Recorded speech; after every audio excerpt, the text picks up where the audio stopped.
from YouTube. Inovare, yeah, this is where we innovate. This is the podcast where changes are made. If you're not growing, then you're dying. Innovation is the key to surviving. This is Inovare, where we ain't scared to make that change and create a new way. If you're ready to learn and sit back and just chill, it's about to get real. This is Inovare.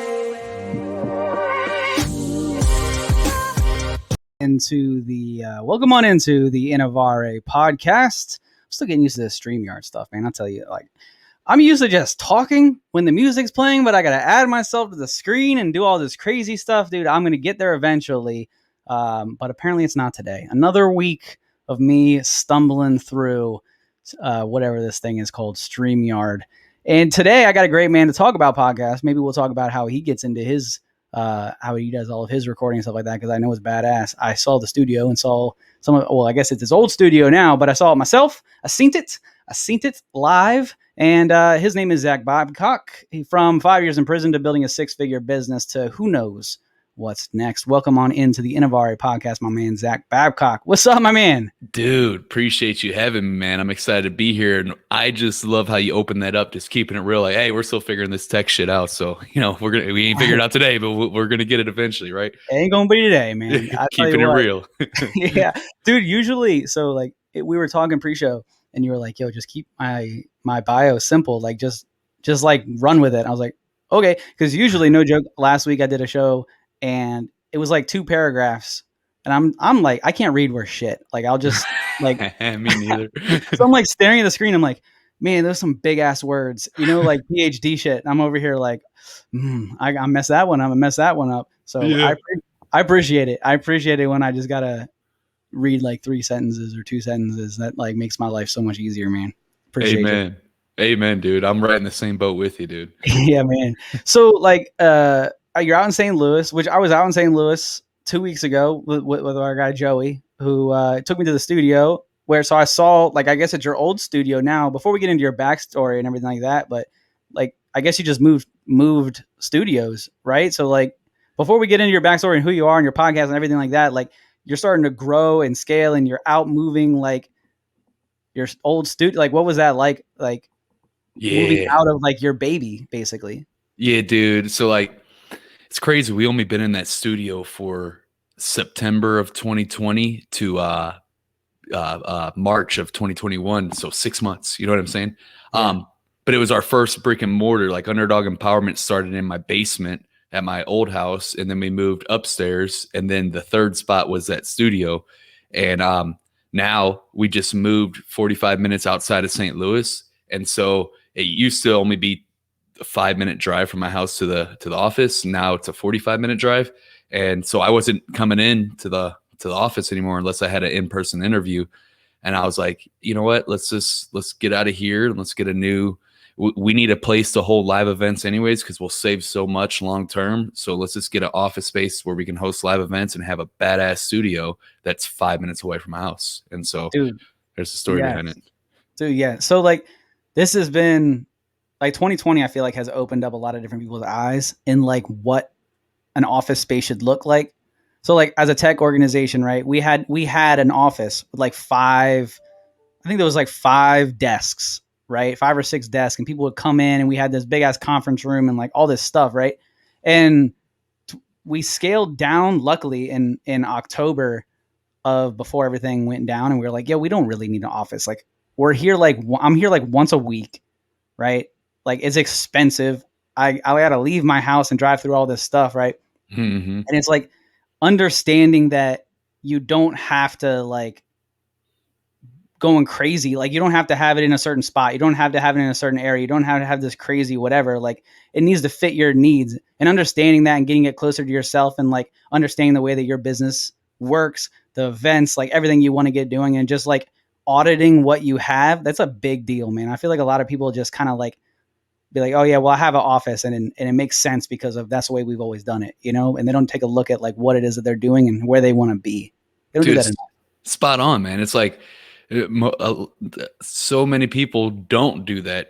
Not even just with office space, but oh, I got to be successful, but they don't even know what success means. They're like, oh, I got to have the house, the trophy wife, and all this, that, and that, because that's what they think society thinks is success. And so they got to live up to that standard.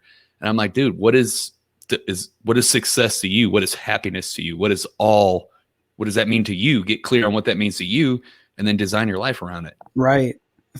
We get into that following trends, that entrepreneur, Instagram entrepreneur type lifestyle, right? Where it's some bullshit. Like it's just somebody like in front of a car that's not even theirs. They snuck onto like an airport padlock or whatever the hell things are called and taking pictures of like they take the picture in some sort of a way that it makes it look like they're doing something they're really not.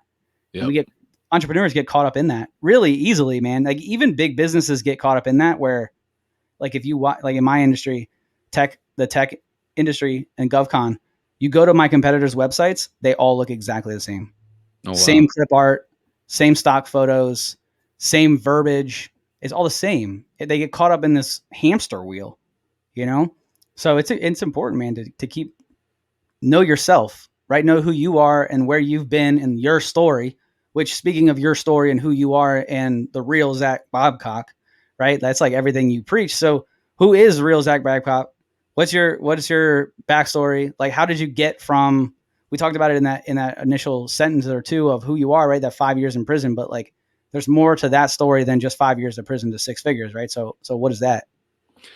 Yeah, it's a long story, but I'll give the Cliff Notes version. We can always unpack as much as you want, bro. But yeah, man, I grew up without a father figure, and I'm not using that as an excuse in any way, shape, or form. But I didn't know what it was like to be a man, and I wanted to be accepted so bad that I would do shit that was outside of my character and didn't align with, my true core values, just to try to fit in and be accepted with the crowd. I mean, we all do that to an extent, especially as teenagers and shit. You know what I'm saying? But did that, and I didn't have any chief aim in life, and so I got in a lot of trouble growing up. By the time I was 19, I caught some cases, went to prison. I got a 7-year sentence. I did 4 years flat on that 7, got out for about 2 years, got a DWI, and went back to prison just 20 days before my twin sons were born. That was it. That was the proverbial straw that broke the camel's back. I decided to own the rest of my life after that moment. And then I got out, couldn't find a job anywhere, became an entrepreneur, got laughed at for the next 3.5 years, launched the podcast, Underdog Empowerment, broke through in a major way, started killing it, growing the downloads, interviewing cool people, and generated hundreds of thousands of dollars with the podcast. And now I help entrepreneurs do the same thing. And now we're launching a couple different ventures this year that have nothing to do with podcasts. So life's just incredible. I'm just taking it as far as I can. I'm squeezing every ounce of potential out of it that I can. And I'm excited to be here with you today to jam. Yeah, man. So that journey, right? So I feel like everybody has that moment in life where you come to that fork, right? You can make a decision. You can either stay the path you're going to, and you know the outcome because you've been doing the same shit over and over and over again, right? Like you knew that if you continue down that path, probably going to end up back in prison, right? Because that's... Or dead, yep. Right. Because doing the same thing generates the same results, right? Amen. So I feel like we all have that moment in our life where we have to take a second to look at it. Well, or you have many moments. Like you're not done having those moments. I'm not done having those moments. It's just something bigger and different, right? Amen. Like for me, my son getting born was a big moment for you. It sounds like for you, right? And it was for me, right? Like not my son being born was a big moment for you, but you know what I'm saying? Yeah. So, although it might have been, who knows, but yeah, like your kids being born, that's a big moment in your life where you're like, well, shit, I know what my parents gave to me, either good or bad. And I know what I want to change or provide to my children. And that's like life smacking you in the face, man, big time. And some people react well to that. And, that's where you see the alpha dog entrepreneurs, right? Or the people who are going to take that next step and they're going to get smacked in the face and they're going to keep going. So speaking on that, what is an alpha dog entrepreneur? Because I believe I just kind of defined it. So sorry for taking that wind out of your sails there for a second, but like, that's what you speak so highly. You speak so much about this alpha dog entrepreneur, these people who do what? What is an alpha dog entrepreneur? Yeah, man. I love it, dude. So I'm in the process of, this is one of the ventures that I'm launching this year. I'm so fucking excited about it, dude. But I came to the realization that any one of us can literally create our identity to whatever we want it to be, and then create our life to whatever we want it to be. But too many people don't design it. They don't take the time to actually design it. It's super simple shit, dude. It's not easy, but super simple shit. And so an alpha underdog entrepreneur, alpha underdog, is someone that creates and designs their identity in each role: mind, body, soul, relationships, finance, and those 5 areas. And then they create the life by knowing what habits they got to develop. And they go through this process of doing that. It's and we all have, I say this a lot, and this, not to be on no woo-woo shit, but I'm starting to tap into that a little bit. I'm still practical as fuck, but I've been getting a little bit of woo-woo lately. But it's true though. We all have everything we need to be and become. You got everything you fucking need right now to just be who you are and fucking have an amazing life and have so much shit to be grateful for. And then everything you need to become whatever the fuck you want to become. Oh yeah. And so I listen to a lot. So I'm a big listener of your podcast. Actually, I listen to it almost every night when I'm doing my walk. I do a walk. I'm doing 75 hard right now, which I'm on day 74. Woo! Tomorrow's the end of it, man. I'm so far behind right now. So it's like, so I had a mini freak out right before we had jumped on. I'm like, damn, I haven't done anything. I haven't done anything today. I don't have any checks. You're going to be slamming water for the rest of the day. Yes, man. So, yeah. So like, but I listen to your podcast on my walk every night. Right. I love it. And I hear you guys, you talk a lot when you're a guest on other podcasts. I check that out as well. And a lot of people ask you like, why is it important for your business to have a podcast, right? And so I didn't want to ask that question for you because I feel like everybody can listen to any podcast that you're on and get that information. What I wanted to ask was like, why did you even start a podcast? Like when you came out, right? You came out of prison, and I know that you had like some other sales career, right? You had another career, but like, why podcast? There are so many other things that you could have done yourself, entrepreneur wise, blog, video. Like there are so many things, but like, why audio? Why podcast? Yeah, man.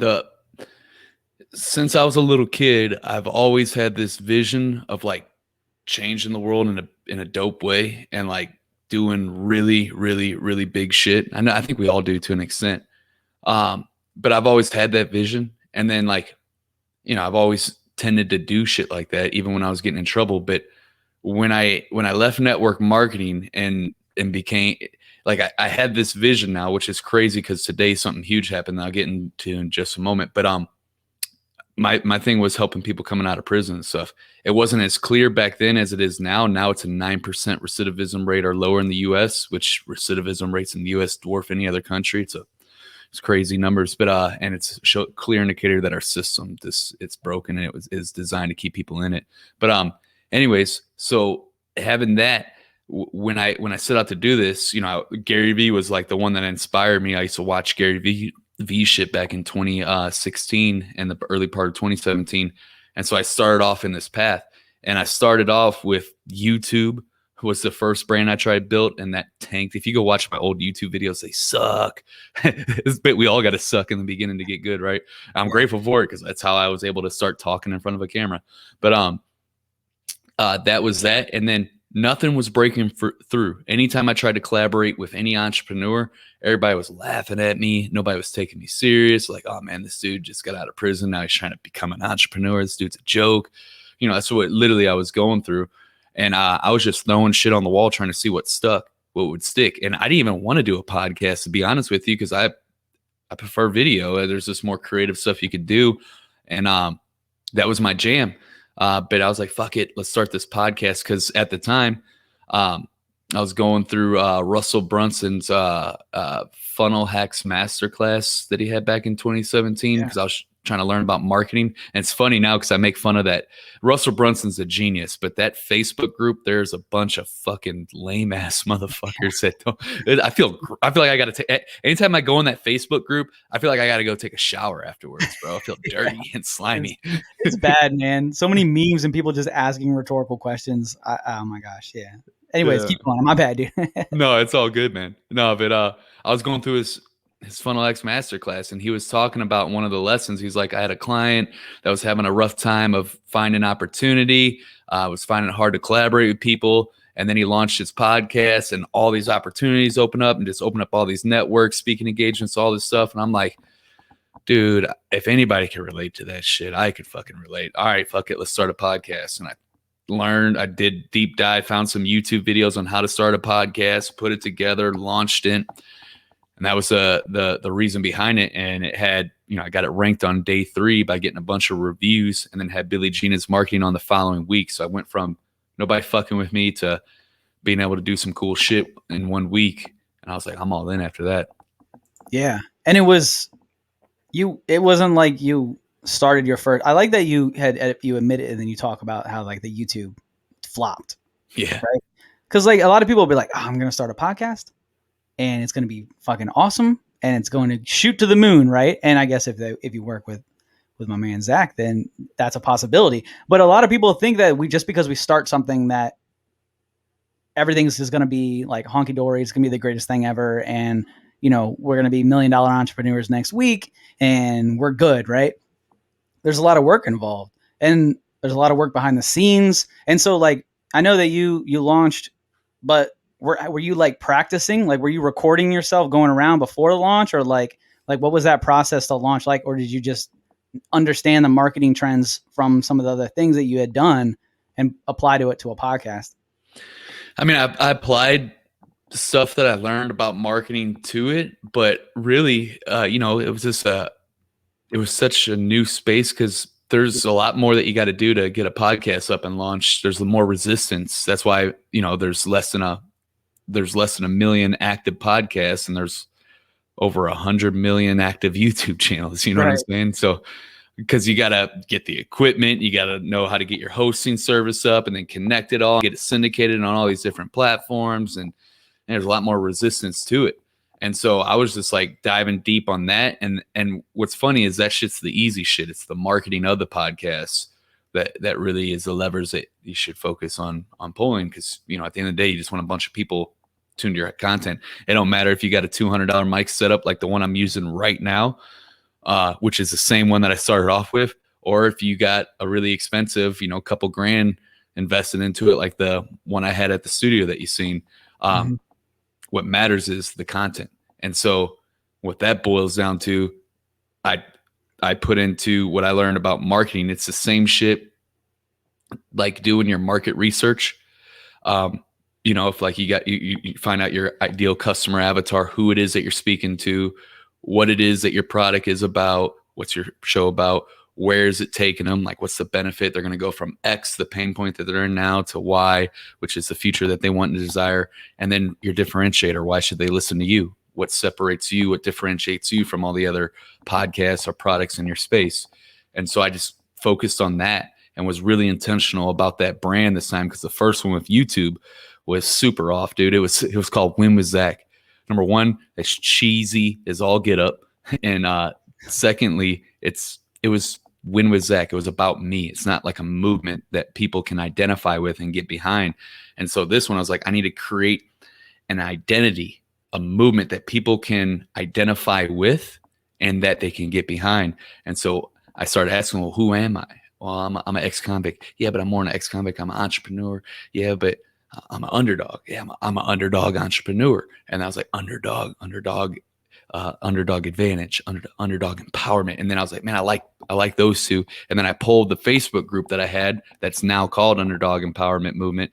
At the time it was called Goal Getter Secrets. So cheesy as fuck too. But I pulled my group, the Facebook group, and said, should it be the Underdog Advantage or Underdog Empowerment? Everybody voted on Underdog Empowerment.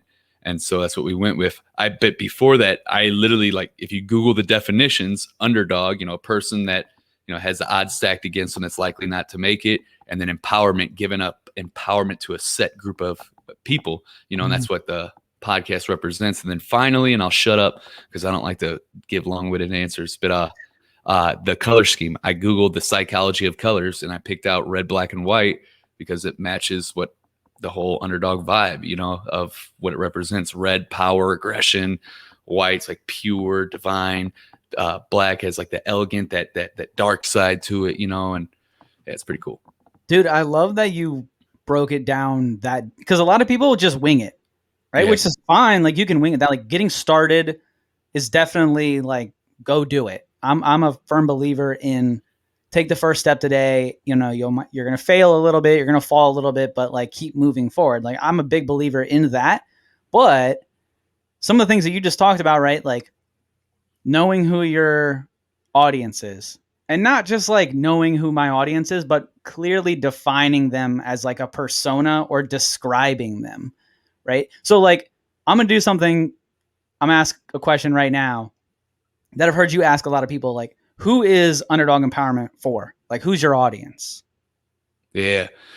So I've simplified this. It used to be so hard for me until I landed on this. And I think a lot of people in the beginning, this is probably the thing that they struggle with. At least a lot of people do. A lot of people in the beginning, they try and make up this imaginary avatar that doesn't even align with who they are. Now, if you're a company brand, that's cool. You could make up this imaginary avatar. Even a product brand, you can do that. But if we're talking about like a personal brand, which is exactly what a podcast is, because you're the face of it and people are coming to hear your thoughts, views, and perspectives. It's got to be, if you want to make it simple, this ain't easy, but it's simple. It's just to get super clear on who you are. And then your message is always geared towards who you were yesterday or who you were just starting out or anywhere in between that. And what's cool about that is that as you grow, so does that person you were yesterday. And so you're able to help more and more and more people as time goes on. But you got to start. Now, when I started, I didn't have a whole lot of success, dude. I was broke as fuck, and nobody wanted to holler at me and whatnot. And so I started there of who I was just starting out. And I was a person, an entrepreneur trying to figure it out. And I was going to go on this journey. I don't have all the answers, but I'm going to go interview people, get these answers, and share everything I learned with you in the process. And now it's grown to a part where I figured some things out. I still got a whole lot more to figure out. Like, the more, it's funny, the older I get is I realize the more I don't know. You know what I'm saying? But I'm able to help a lot more people than I was when I first started. So Underdog Empowerment's for that alpha underdog entrepreneur that's committed to doing whatever the fuck it takes to level up and win in life. Yeah, I love that. Is that clearly identification, which I think starts with, you just hit it, starts with understanding who yourself is. Like, I can't talk finance. Like, I will never, like, this podcast isn't for financial people unless, they're into tech and innovation or something like that. But I'm not going to sit here and talk crypto or something like, because that's not me. Yeah. Right. You got to speak to what you know and who you are. And the flip side of that, right, is, I know we were talking about this a little bit earlier about entrepreneurs and seeing stuff online and seeing other people doing things and thinking they have to keep up. Well, that goes with like storytelling too. Like, I feel like everybody is like, well, my story is I had it the hardest, and I had it this, and I had it that. You know what I'm saying? And they see other people being like nobody else can tell Zack Babcock's story. I can't tell your story. It didn't happen to me. Right. And that doesn't mean that I should go and like try and make my story be like you, because I'm not Zack. Right. Where I feel like that's a big mistake a lot of people are making these days, where when someone says, tell your story, like, be real to you, because that's the only avenue that you have to tell your own story and to reach the people who actually like identify with you and your purpose and your group and your tribe, or whatever you want to call it, right? Like that Facebook group that you had, like, when did you see, and this is a huge rhetorical softball loaded question, right? But when did you see more growth, right? When you were like trying to like use buzzwords to grab people in, or you were like, yo, I'm Zack Babcock. I went to prison. Let's roll, because I'm an entrepreneur. You know what I mean? Like that. I'm real Zack Babcock, like your Instagram handle, like, yeah, you saw more growth when you were being yourself, right? Bro, I used to wear suits and ties and use those bullshit buzzwords that a lot of people still use. And dude, nothing wrong with suits and ties and nothing wrong with those buzzwords, but they're not me, right? Dude, I don't wear suits and ties. I got a beard that goes down to my belly button, a body full of tattoos, and I did over 5 years of my life in prison. And that's not who I am no more. But I just keep shit real, dude. Like if I say something on the podcast and like I'm talking and then like I forget what I'm saying and I'm like, shit, what was it? Because that happens sometimes. Yeah. I leave that in the recording because it's me. It's just, we make fucking mistakes. We're not perfect. I forget shit sometimes, like halfway saying it, and then it'll pop back when I start talking about something else. Once I stepped into that and just like, man, fuck it. I don't care. I'm just going to be raw. I'm just going to express me. I'm not going to try to be shit that I'm not anymore, like I was doing before. Man, that's when that connection was made and people were attracted to, I'm going to use the buzzword, that authenticity. That's why I say I didn't call it authentic Zack Babcock. I called it real Zack Babcock because I hate that fucking word authentic. Yeah. But that's real talk though. Like a lot of people, they try to seem like they're being authentic by trying to copy what other people are doing. If that makes any sense. Yeah. You know what I'm saying? They're like, well, I see Gary, like I can't do video like Gary V, right? I can't do it.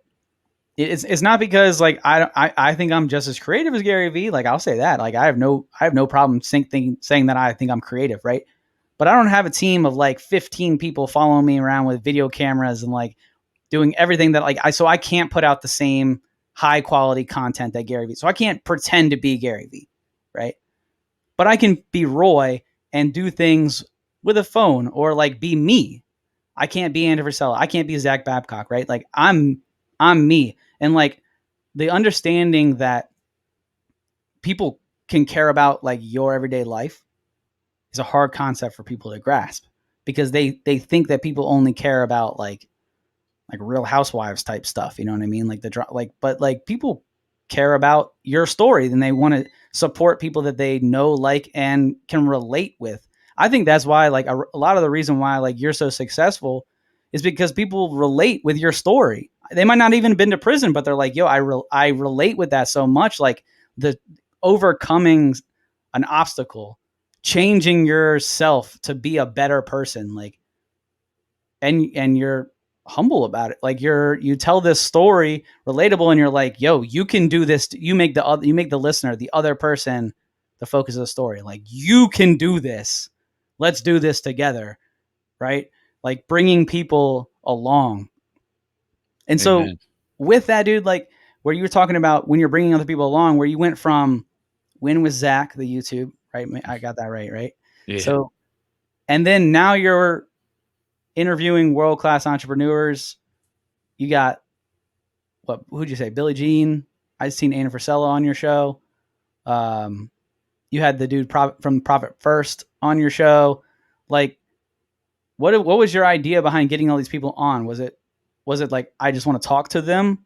Was it like, I want to pick their brain? Like, what's the thought process of getting these types of people on your show, speaking to Alpha Dog entrepreneurs?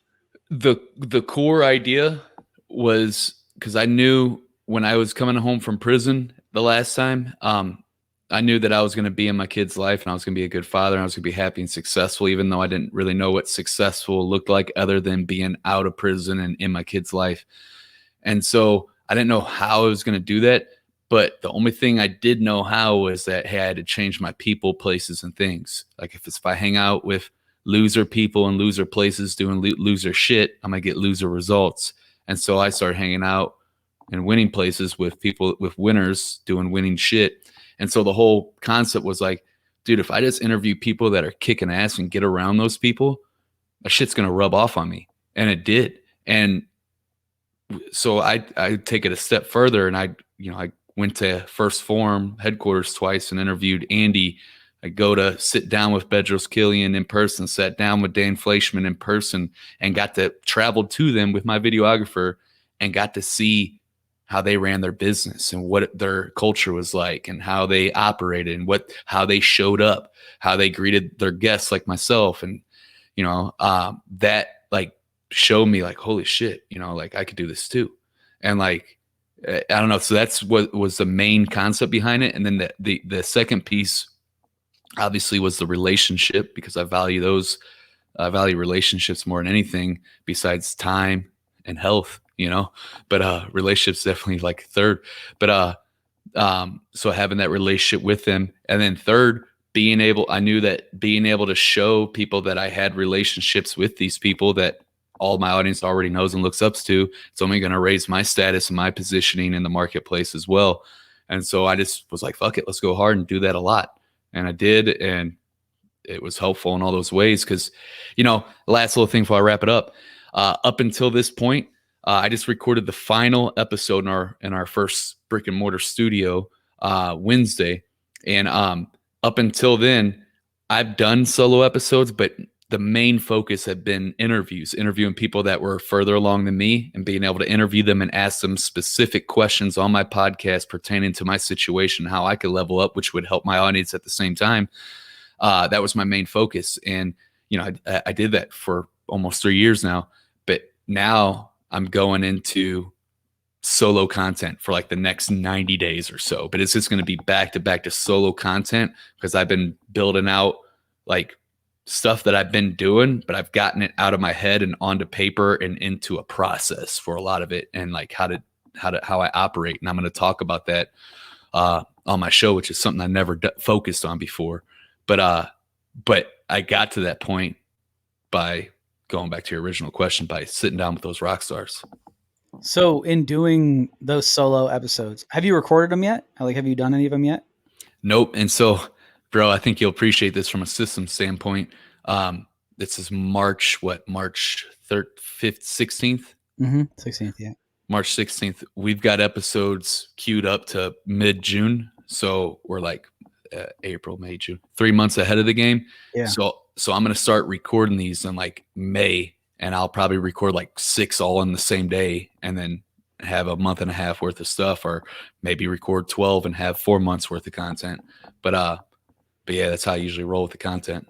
Dude, I love that you just laid that out, because I feel like a lot of people when they're first starting out anything, they realize how much it is to do it.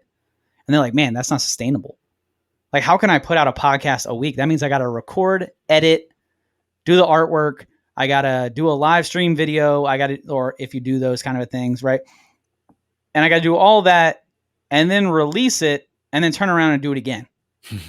Like, that's a lot of work, right? But I actually did that. And so my goal, after listening to you talk about that, my goal was to pre-record so that I didn't have to do a single episode from Thanksgiving into the new year for 2 months. I didn't want to record. I didn't want to do any podcasts. I just wanted to hang out with my family, do the whole holidays thing. And so I did like 3 or so podcasts a week, which kind of sucked. Like, it kind of sucked, to be honest with you, like doing that many podcasts, which was tough. I'm sure you've been there, right?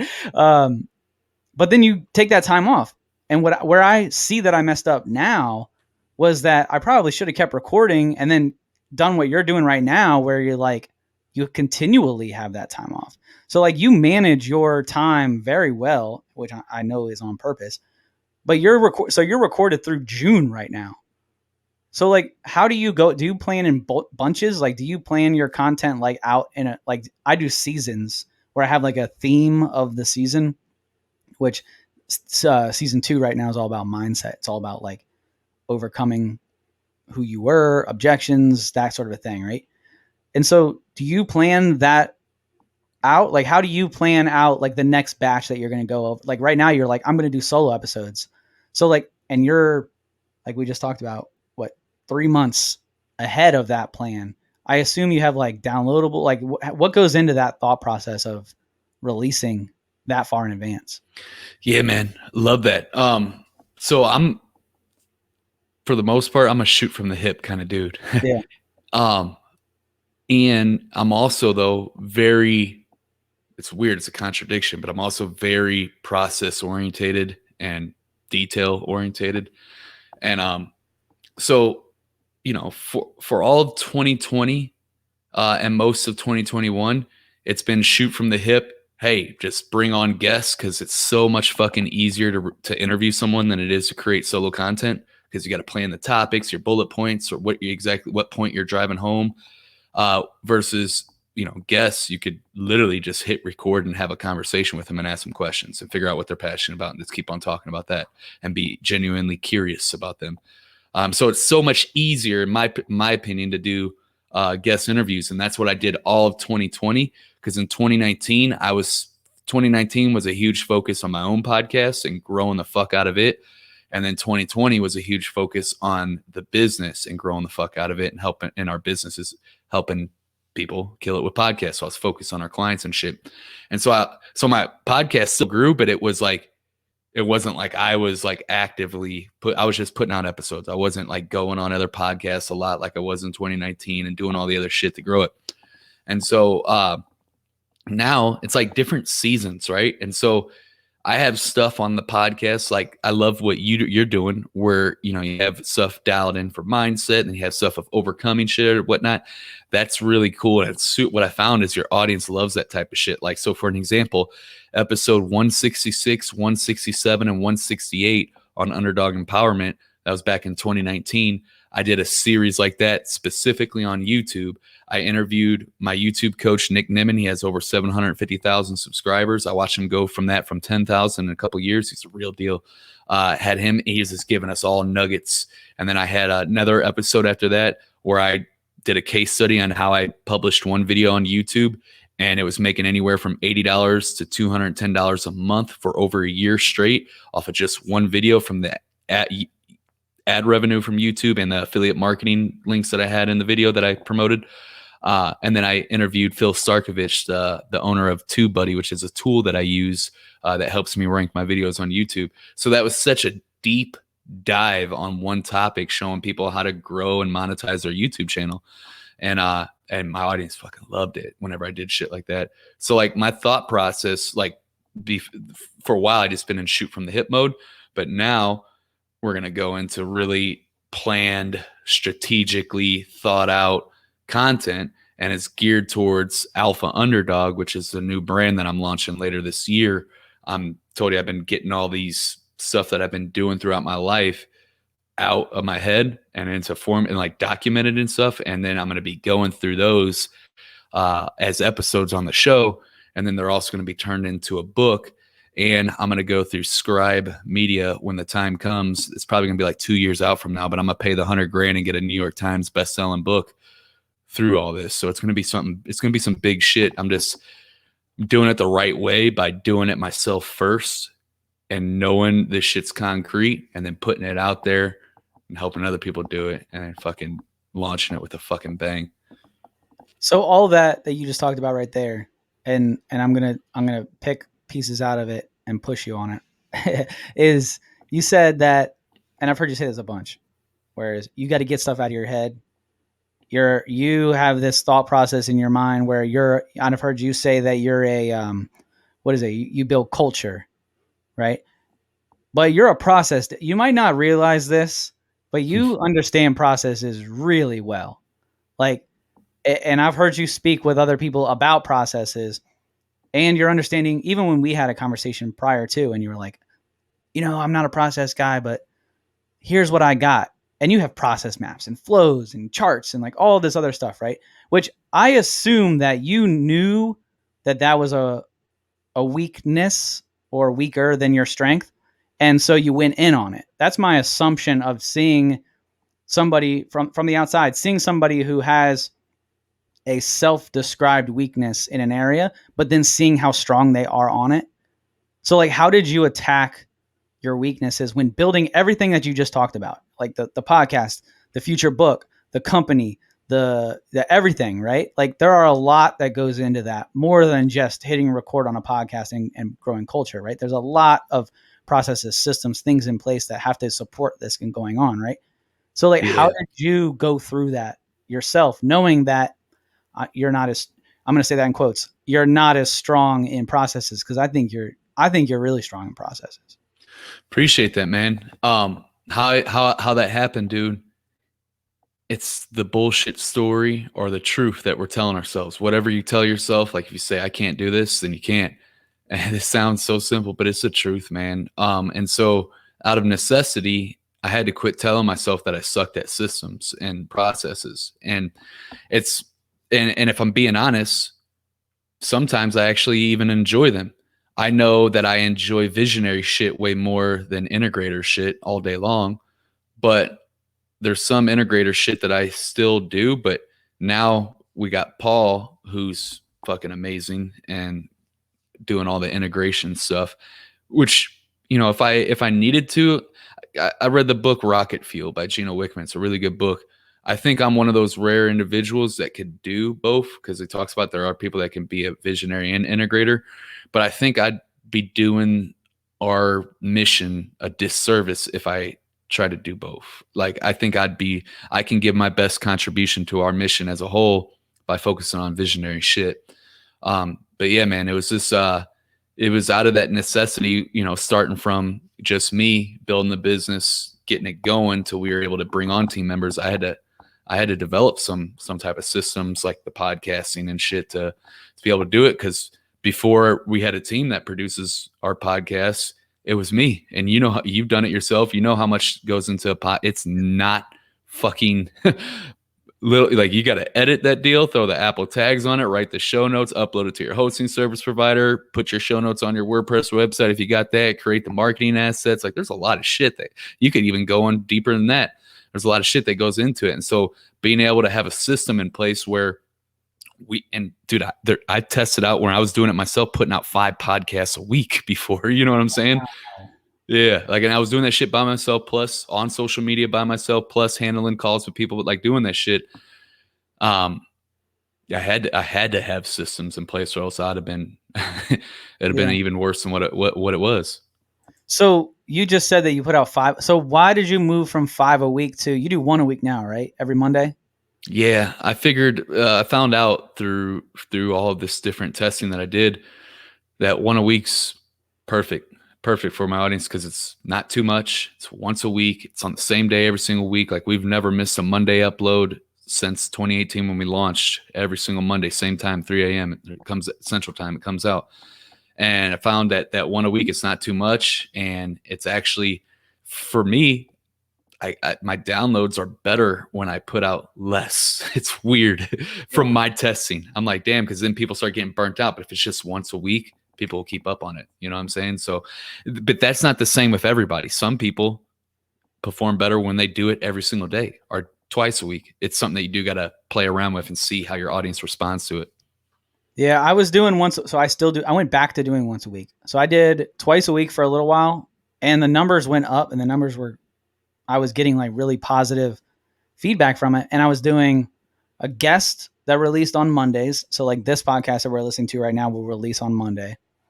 And then I was doing on Fridays a release of my individual. So they were real short, 15-minute conversations basically with myself, just talking through a mic, you know, which gets crazy. I tell you, doing solo shows is a monster, dude. Like, that's the life that I came from. Like, I'm from the radio. So like, guests were like, it was nice to have a guest, but you didn't always have a guest. And so you just like spoke, and you had to speak through the microphone to this imaginary people that you have to like envision are reacting to the things you're saying. It's crazy.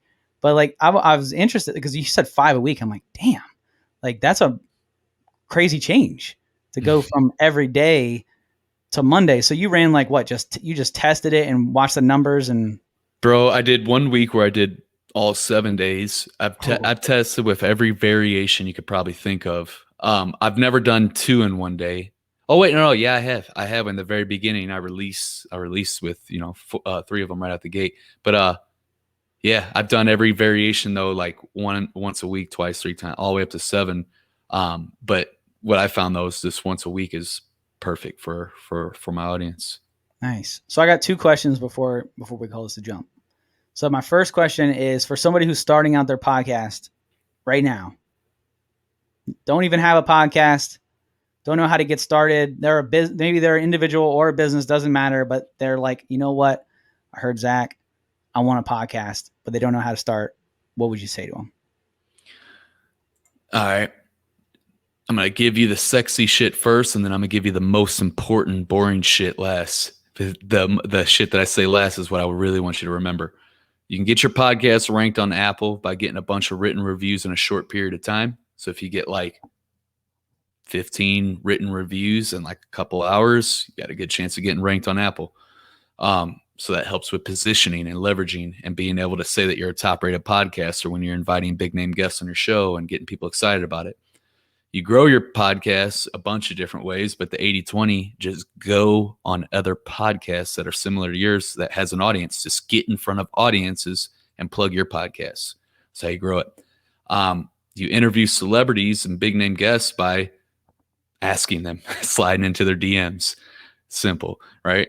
And you make money a bunch of different ways. You could do affiliate marketing, something that I highly recommend. You can interview past clients on your show and then make a plug to join, fill out an application to work with you. There's a bunch of different ways.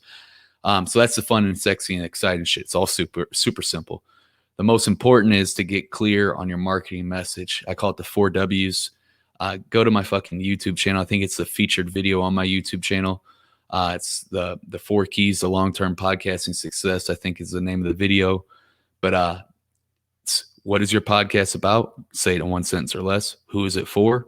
Where are you taking them? And why should they listen to you? Figure out those 4 things, get them crystal clear. And that's you can iterate that and change that anytime you want. And as you grow, you will change it, but just get it on paper. Done is better than perfect.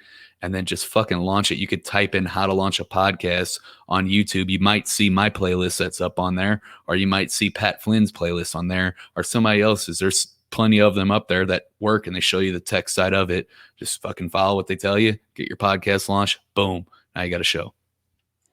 Now I'm gonna steal this question, and this is probably a question that I know that's a question you've said multiple times. So like I said, I listened to your show. And so if you could start over, okay, with all the ammo, all the knowledge you got in your brain, right?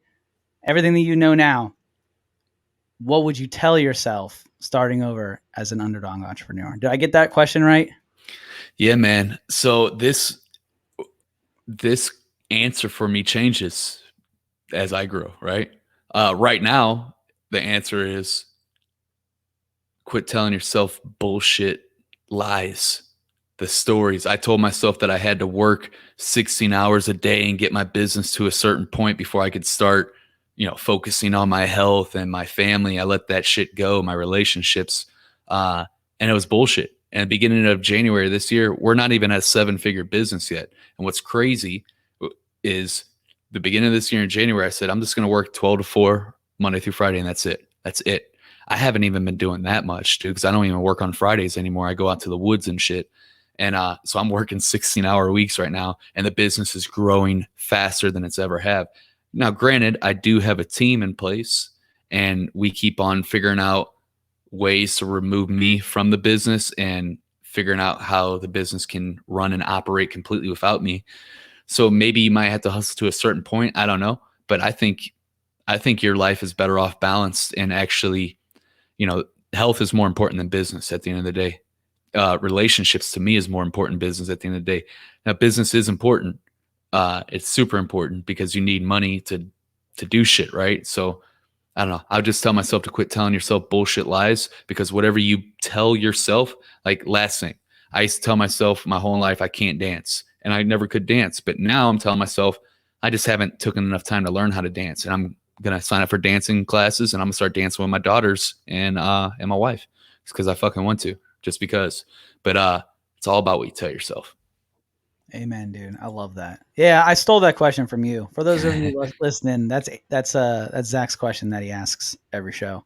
I hope I probably butchered it, to be honest with you. I wrote it down like as we were talking, and I was like, yo, I'm going to read this wrong, and I'm going to come out like an idiot. So, but yeah, dude, like that's huge, man. Like, so there's something you said, and I don't know if you said it on a podcast or if you said it in your group or what, but you said we shouldn't build the podcast shouldn't build the business around, or we should build the business around us. We shouldn't build us around the business. Yeah. For so long, I built my lifestyle around my business. Now I'm building my business around my lifestyle. Yeah. I love that. Because I got them, like entrepreneurs, you go into entrepreneurship because you want to live a certain lifestyle. Mm-hmm. Right. And then we find out we created a new job for ourselves, and we're even right. we created this job for ourselves, and now we're crushed, and we have all this work to do, and now we're working overtime. We're working more hours. We're doing more than we did prior to. So, which Zack just dropped, but that's all right. We'll get him back in here. But that's actually the end of the show. So, guys, I hope you enjoyed this one. Kicking it with my man Zack, and we'll get him back in here one of these days. But kicking it with my man Zack, guys, if you have not heard his podcast, go to underdogempowerment.com.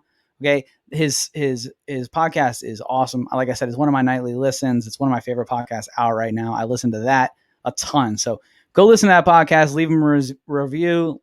Let him know that you heard him here on the Inovare Podcast, and give him some love, man. Help him climb those rankings. Not that he really needs it. He doesn't need it from little old me, but he does need it from you. So you go do that, right? Go drop it. Drop him a like, subscribe, and listen to that thing, man. You will be a better person because of it. And guys, if you like enjoying listening to this podcast, and you like to listen to other podcasts, you want to hear other ones, go to InovarePodcast.com. You'll hear all of our podcasts, iTunes, Spotify. We have this will be posted on YouTube as well for our videos, so you can go back and watch all of our podcasts as well.